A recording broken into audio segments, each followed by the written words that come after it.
Driving south to Colorado Springs, it looms in the distance. One of the most famous military bases in the world, Cheyenne Mountain. 1 mile inside the granite, 2,000 feet down from the top, it is a giant command and control center that has kept America safe for 50 years. Inside the mountain are 15 2- and 3-story buildings. They are freestanding but connected by hallways and ramps. There is also a service area to keep the complex running. And even reservoirs, yes, underground lakes.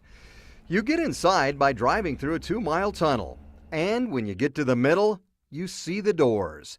The 2 famous blast doors that have kept the facility safe when they're closed. The door to this building weighs 25 tons and runs on hydraulics. It's usually open all the time, but if it is closed, oh, then there's a problem. I mean, obviously Cheyenne Mountain was built to survive and endure through a nuclear event, and all of us hope that never happens.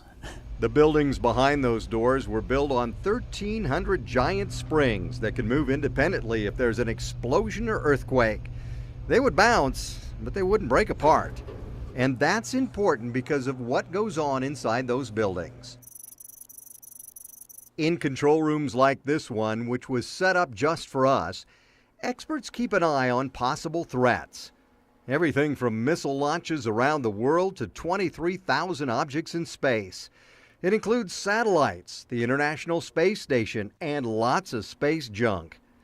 The original tenant, NORAD, the North American Aerospace Defense Command, is now headquartered at nearby Peterson Air Base, but it still has a command center here in case it's needed. On the day that you hope never happens, the worst day in American history, their plan would be to come up here and operate out of here so that they would have that survivability capability. As you can imagine, security for the control rooms is pretty tight.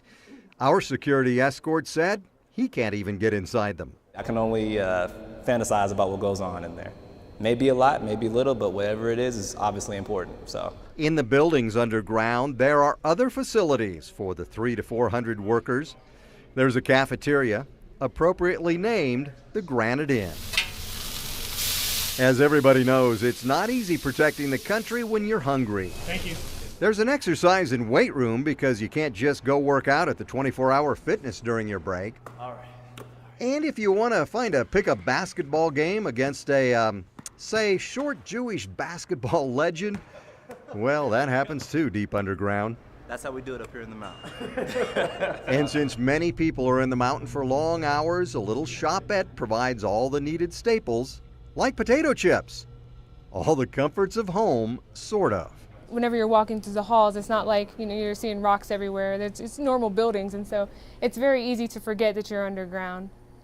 It's also hard to navigate in this building. You get lost a lot? Yeah, I get lost a lot, so. To keep this all going, there are miles of pipes, cables, valves, and thousands of rock bolts to make sure the granite's stable. As far as I've known, nobody has gotten hurt from loose rocks falling out and hit somebody in the head.